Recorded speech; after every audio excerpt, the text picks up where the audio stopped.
Good morning મિત્રો.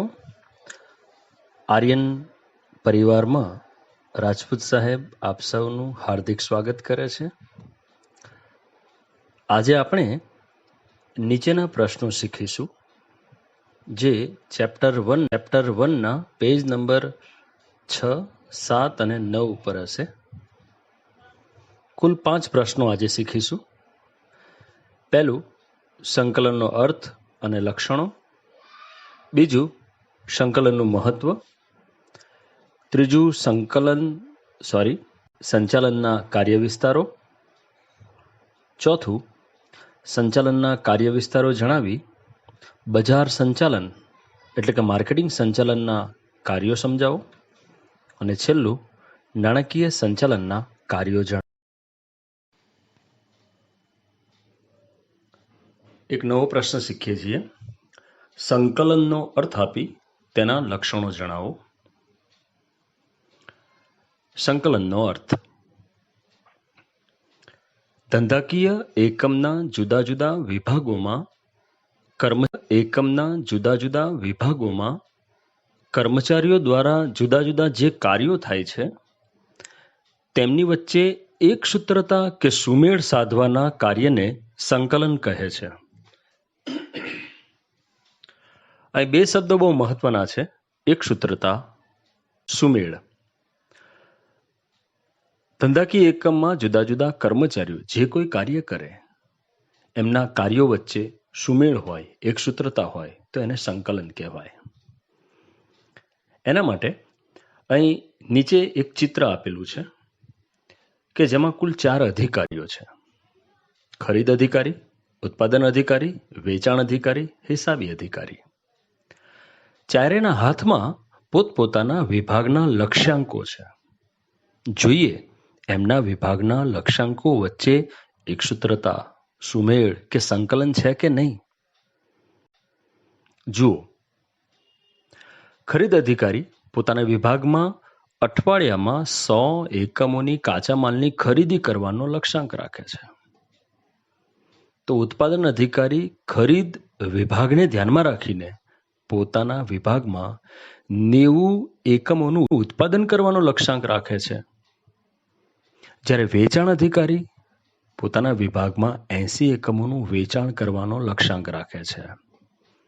અને હિસાબી અધિકારી 100, 90 અને 80 ક્રમશઃ હિસાબ લખે છે. આમ પ્રવૃત્તિઓ વચ્ચે સંકલન છે.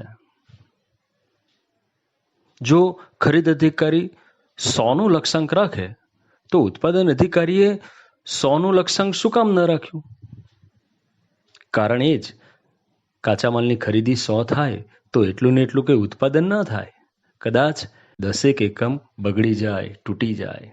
તેથી એમણે 90 એકમનું લક્ષ્યાંક રાખ્યું. એવી જ રીતે વેચાણ અધિકારીએ પણ 90માંથી 80 એકમોનું જ વેચાણ થશે તેવું નક્કી કર્યું. 90થી વધારે નક્કી ન કર્યું. કારણ કે 90 એકમો બને તો કંઈ 90 એકમોનું વેચાણ ન થઈ જાય. તેથી 80 એકમોના વેચાણનો લક્ષ્યાંક રાખ્યો. આમ ખરીદ અધિકારી, ઉત્પાદન અધિકારી, વેચાણ અધિકારી અને હિસાબી અધિકારી આ ચારેયની વિભાગીય પ્રવૃત્તિઓ વચ્ચે સુમેળ છે, સંકલન છે. જોઈએ એના લક્ષણો. સંકલનની લાક્ષણિકતાઓ. સંસદમાં આશા. પહેલું છે સંચાલન પ્રક્રિયા માટે જરૂરી. એકદમ સહેલો જવાબ છે. એના મુદ્દા જ એ મુદ્દાની અંદરનું વાક્ય બની જશે. સંચાલન પ્રક્રિયામાં આયોજનથી અંકુશ સુધીના દરેક કાર્યમાં સંકલનનો સમાવેશ થાય છે. આયોજન, વ્યવસ્થા, દોરવણી, અંકુશ, આમ આયોજનથી અંકુશ સુધી જેટલા બી કાર્યો થયા એમાં સંકલન જોઈએ. બીજી લાક્ષણિકતા, સહકાર વગર સંકલન શક્ય નથી. ધંધાકીય એકમમાં સહકાર વગર સંકલન શક્ય ન બને. એકમની વિવિધ પ્રવૃત્તિઓ વચ્ચે સંકલન જળવાય તે માટે પ્રવૃત્તિઓ સાથે સંકળાયેલ દરેક કર્મચારીઓનો સહકાર જરૂરી બને. ત્રીજું સંસદ. દ એટલે દરેક સપાટીએ થતું કાર્ય.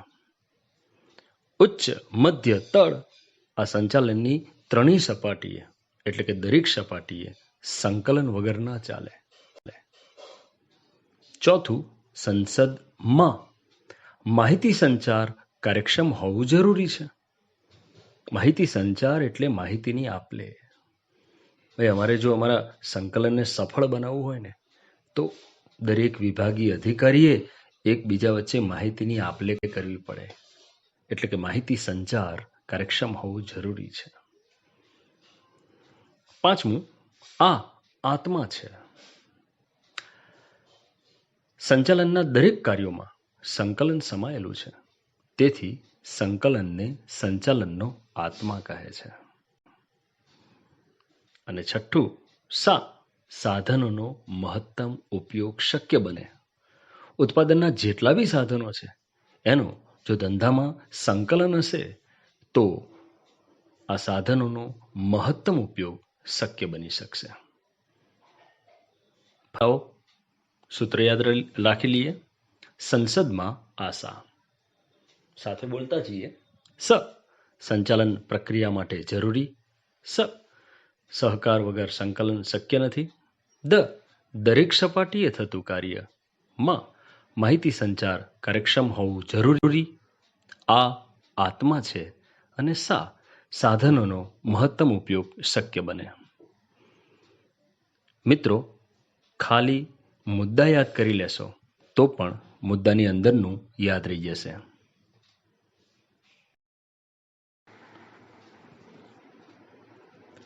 મિત્રો, એક નવો પ્રશ્ન જોઈએ. સંકલનનું મહત્વ જણાવો. પેજ નંબર 7 ઉપર. અહીં બાજુમાં જુઓ એક ડાયાગ્રામ આપેલો છે જેમાં બધા ટેણિયાઓ છે. પણ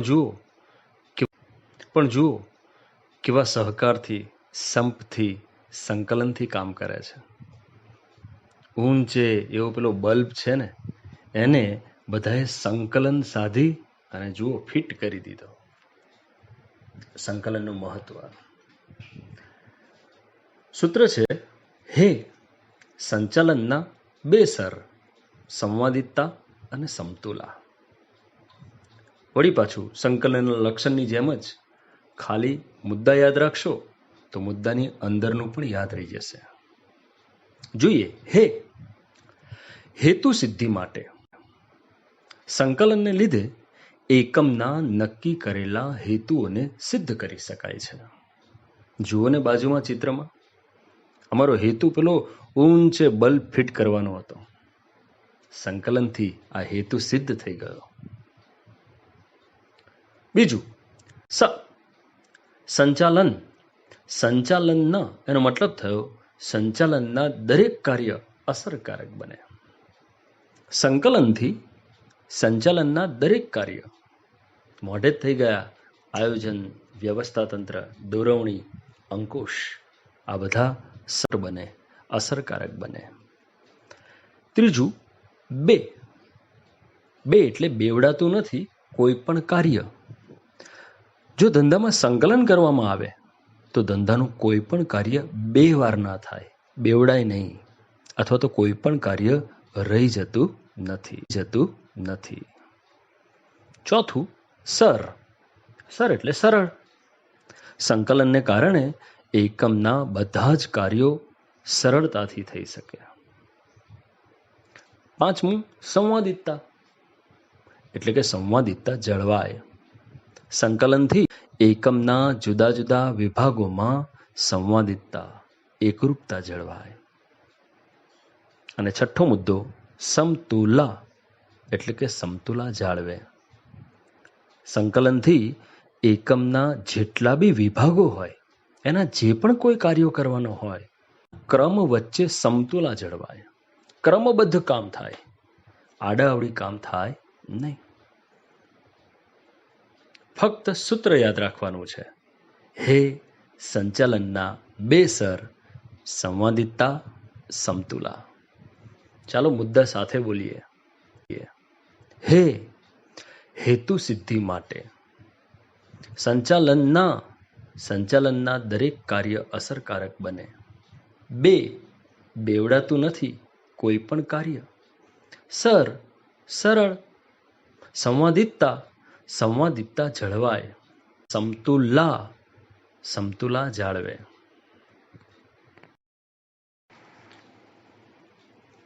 ચાલો આજે તમને આકાશમાં લઈ જાઉં, તારાઓની દુનિયામાં. ચાલો ચાંદા ઉપર લઈ જાઉં. સરસ મજાના પૃથ્વીનો ગોળો પણ હમણાં તમને બતાવીશ. તારાઓની દુનિયામાં સરસ મજાનો એક પ્રશ્ન લઈએ. સંચાલનના કાર્ય વિસ્તારો. મિત્રો, પહેલા ચેપ્ટરમાં અલગથી આ વિભાગ છે કે જેમાં સંચાલનના કુલ 4 કાર્ય વિસ્તારો સમજવાના છે.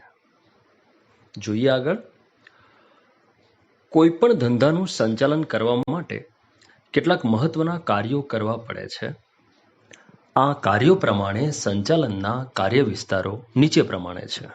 જોઈએ સંચાલનના કાર્ય વિસ્તારો.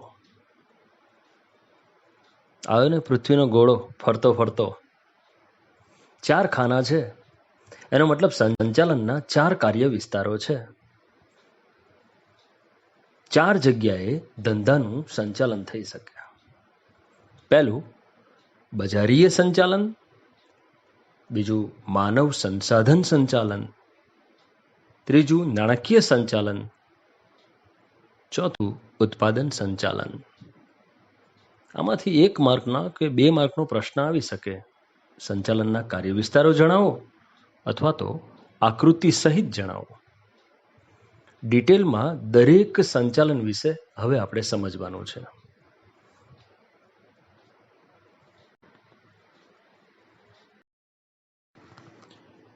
આપણને ખબર જ છે, બાજુના ચક્રમાં 4 સંચાલનના કાર્યો આપેલા છે. બજારીય સંચાલન, માનવ સંસાધન સંચાલન, નાણાકીય સંચાલન અને ઉત્પાદન સંચાલન. ચારેય સંચાલનમાંથી ચારેયના કાર્યો હવે આપણે દેખવાના છે. એમાં સૌથી પહેલા બજારીય સંચાલન, એના કાર્યો. એને 4P તરીકે ઓળખવામાં આવે. બજારીય સંચાલનના કાર્યોને 4P તરીકે ઓળખવામાં આવે. એનો મતલબ એમ થયો કે એના કાર્યો છે એ દરેક કાર્યોનો પહેલો અક્ષર P આલ્ફાબેટથી શરૂ થાય છે. જોઈએ ચારેય સંચાલનમાં બજાર સંચાલનના કાર્યો. પહેલું કાર્ય પ્રોડક્ટ, બીજું પ્રાઇસ, ત્રીજું પ્લેસ અને ચોથું પ્રમોશન. મિત્રો, ભૂલ ન થવી જોઈએ. સંચાલનના 4 કાર્ય વિસ્તારો છે. બજાર સંચાલન, માનવ સંસાધન સંચાલન, નાણાકીય સંચાલન અને ઉત્પાદન સંચાલન. અને એમાં બજાર સંચાલન છે એના 4 કાર્યો છે: product, price, place and promotion, 4P. જેને ગુજરાતીમાં કહીશું પેદાશ મિશ્ર, કિંમત, વિતરણ અને અભિવૃદ્ધિ. ચાલો ડિટેલમાં આ પ્રશ્નને જરા હવે સમજીશું.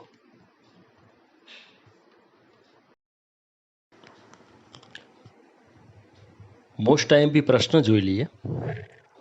સંચાલનના કાર્ય વિસ્તારોને જણાવી બજાર સંચાલનનો અર્થ અને તેના કાર્યો જણાવો.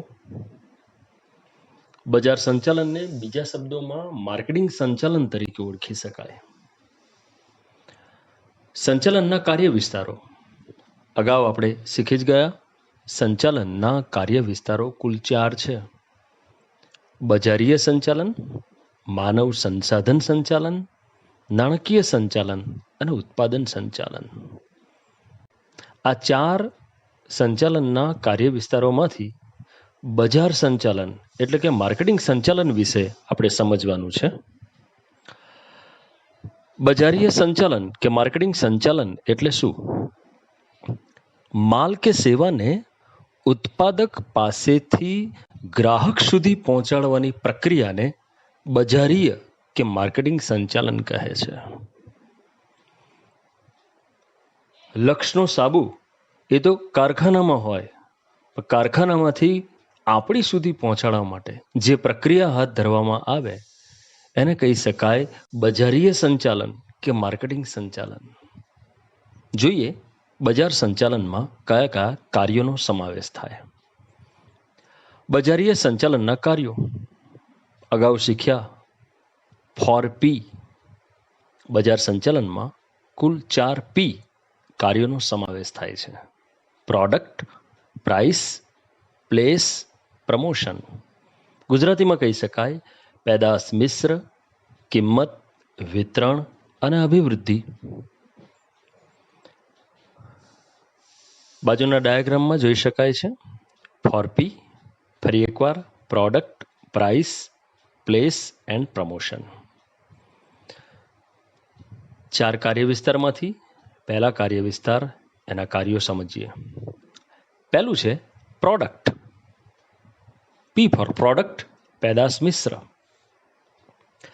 નવી પેદાશના ઉત્પાદન અથવા ચાલુ પેદાશના વિકાસ માટે પેદાશ મિશ્રમાં પેદાશના રંગ, રૂપ, કદ, આકાર, વજન, છાપ, પેકિંગ, ગેરંટી, વેચાણ પછીની સેવાઓ અને પેદાશ વૈવિધ્યકરણનો સમાવેશ થાય છે. બજારમાં વસ્તુ મોકલતા પહેલા પેદાશને મિશ્રિત કરીશું. લક્ષનો સાબુ એ તો કારખાનામાં બરફની પાટની જેમ બનેલો હોય, પણ હવે એને રંગ આપીશું, રૂપ આપીશું, કદ, વજન, આકાર, છાપ, પેકિંગ કરીશું તો વેચાવા લાયક બનશે. આમ પેદાશમાં મિશ્રણ કર્યું. બીજું કાર્ય છે કિંમત, પ્રાઇસ.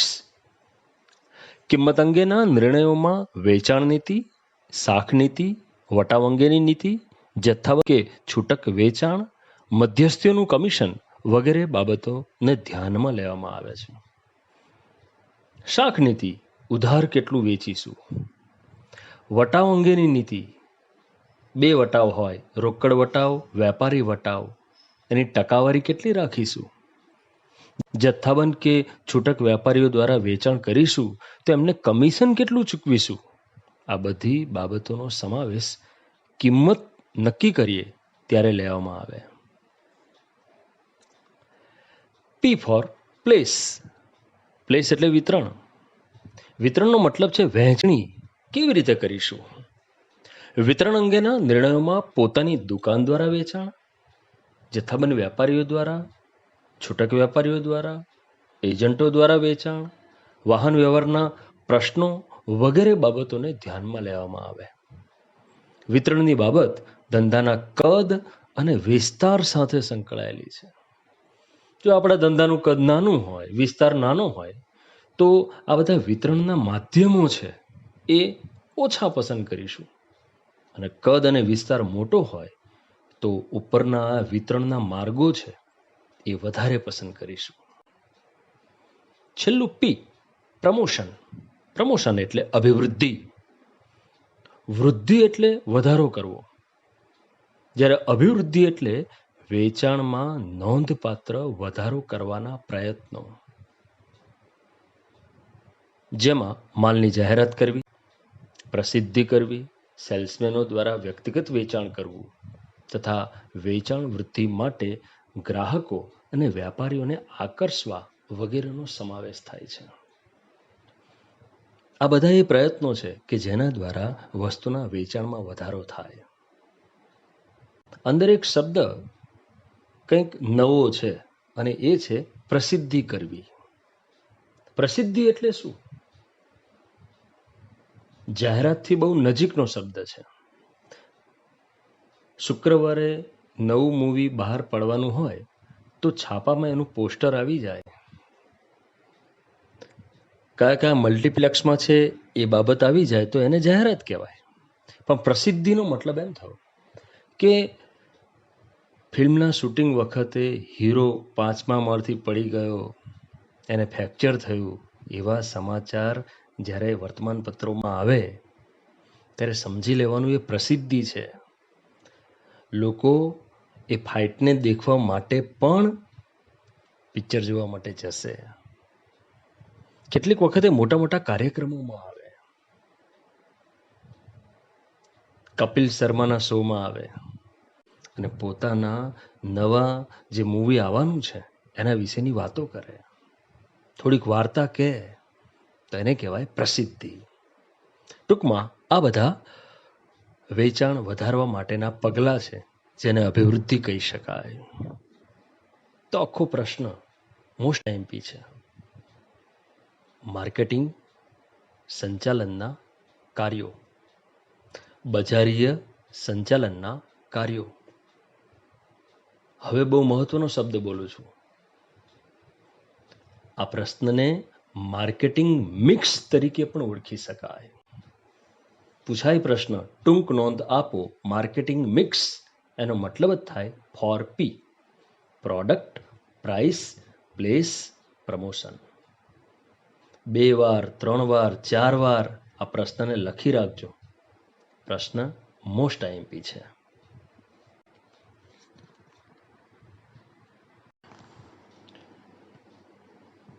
નવો પ્રશ્ન, નાણાકીય સંચાલનનો અર્થ આપી તેના કાર્યો જણાવો. જોઈએ પૈસાનું સંચાલન, ફાઇનાન્શિયલ મેનેજમેન્ટ ધંધામાં કેવી રીતે થાય, એના કાર્યો કયા છે. સંચાલનના કુલ 4 કાર્યો છે. કાર્ય વિસ્તારો છે: બજારીય સંચાલન, માનવ સંસાધન સંચાલન, નાણાકીય સંચાલન અને ઉત્પાદન સંચાલન. એમાં આજે આપણે નાણાકીય સંચાલન એના વિશે સમજવાનું છે. જોઈએ નાણાકીય સંચાલનનો અર્થ. નાણાકીય સંચાલન એટલે નાણાં કાર્યનું સંચાલન. અંડરલાઈન કરેલું જ છે, નાણાં કાર્યનું સંચાલન. પણ આ નાણાં કાર્ય એટલે શું? તો નાણાં કાર્ય એટલે નાણાં મેળવવાનું, નાણાંનો ઉપયોગ કરવાનું અને આવકની ફાળવણી કરવાનું કાર્ય. પહેલા નાણાં મેળવવાના, પછી એનો કારખાનામાં ઉપયોગ કરવાનો, પછી જે આવક પ્રાપ્ત થાય એની વહેંચણી કરવાનું કાર્ય એટલે નાણાં કાર્ય. જોઈએ નાણાકીય સંચાલનના કાર્યો. ઉપર જે 3 બાબતો સમજાવી, નાણાં મેળવવાનું, નાણાંનો ઉપયોગ કરવાનો અને આવકની ફાળવણી કરવાનું કાર્ય, એ જ નાણાકીય સંચાલનના કાર્યો છે. જોઈએ પહેલું કાર્ય, નાણાં મેળવવાનું કાર્ય. નાણાંનો ઉપયોગ કરવાનું કાર્ય. અને ત્રીજું કાર્ય, આવકની ફાળવણી કરવાનું કાર્ય. ચોપડીની અંદર નાણાકીય સંચાલનના કાર્યો એક સાથે 9 થી 10 આપી દીધેલા છે, પરંતુ પેમ્પલેટમાં બહુ સારી રીતે વિભાગવાર એની રજૂઆત કરેલી છે, જે આ સ્લાઇડમાં દર્શાવેલું છે. પહેલું, નાણાં મેળવવાનું કાર્ય. સૌથી પહેલા નાણાં મેળવવાની વિધિ કરીશું. નાણાંની જરૂરિયાતો અંદાજવી, સમયની દ્રષ્ટિએ નાણાંનું આયોજન કરવું, મૂડી માળખાનો વિચાર કરવો, તેમજ નાણાંના પ્રાપ્તિ સ્થાનો પસંદ કરવા. છેલ્લું, નાણાં મેળવવા માટેની કાર્યવાહી કરવી. એટલે અહીંયા નાણાંના પ્રાપ્તિ સ્થાનો પસંદ કરીશું. શેર દ્વારા નાણાં મેળવવા, ડિબેન્ચર દ્વારા નાણાં મેળવવા કે બેંકો દ્વારા પૈસા લેવા, એના માટેની વિધિ, કાર્યવાહી કરીશું. માની લો કે આ પહેલા કાર્યમાં આપણને શેર, ડિબેન્ચર, બેંકો દ્વારા 10 લાખ રૂપિયા મળ્યા. તો પહેલું કાર્ય પૂરું થયું, નાણાં મેળવવાનું કાર્ય. હવે બીજું કાર્ય, નાણાંનો ઉપયોગ કરવાનું કાર્ય. હવે મેળવેલા 10 લાખ રૂપિયાનો કારખાનામાં ઉપયોગ કરીશું. જોઈએ એમાં કયા કાર્યો થાય છે. અંદાજપત્ર બનાવવું, મેળવેલ નાણાંનો યોગ્ય ઉપયોગ થાય તે જોવું અને અંકુશ વ્યવસ્થા કરવી. અને ત્રીજું, નાણાકીય નીતિ નક્કી કરવી. છેલ્લું કાર્ય, આવકની ફાળવણી કરવાનું કાર્ય. પહેલું 10 લાખ મેળવ્યા, બીજું 10 લાખનો કારખાનામાં ઉપયોગ કર્યો, તો વર્ષના અંતે આવક પ્રાપ્ત થશે.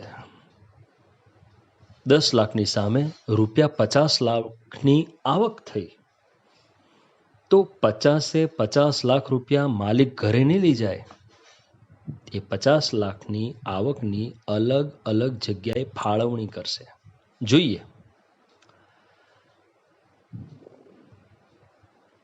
આવકની ફાળવણી કરવી, જેમાં કરવેરાનું આયોજન, ઘસારાની જોગવાઈ, ખાલખાદ અનામત તેમજ અન્ય અનામતોની ફાળવણી અંગેનો વિચાર કરવો.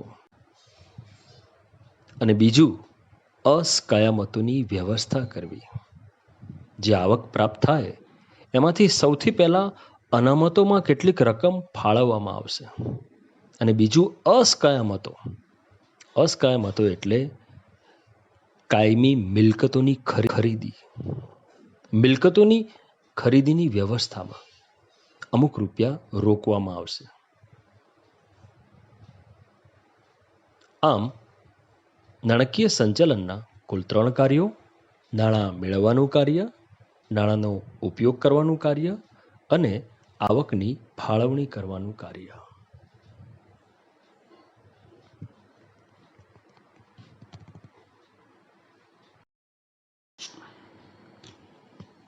અંતમાં આજે આપણે આટલા પ્રશ્નો શીખ્યા. પેમ્પલેટમાં પેજ નંબર 6, 7 and 9.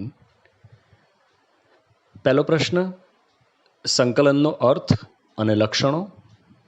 બીજું, સંકલનનું મહત્વ. ત્રીજું, સંચાલનના કાર્યવિસ્તારો.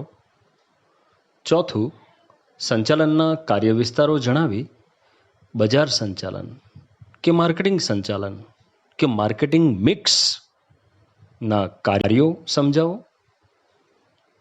4P, product, price, place, promotion. Most IMP છે એટલે સાથે ને સાથે એના મુદ્દા ખબર પડી જવા જોઈએ. અને છેલ્લો પ્રશ્ન શીખ્યા, નાણાકીય સંચાલનના કાર્યો. 3 કાર્યો: નાણાં મેળવવાનું કાર્ય, નાણાંનો ઉપયોગ કરવાનું કાર્ય અને આવકની ફાળવણી કરવાનું કાર્ય. તો મિત્રો, આજે કુલ 5 પ્રશ્નો શીખ્યા. મહત્વની વાત એ કે અગાઉ આપેલી સૂચના મુજબ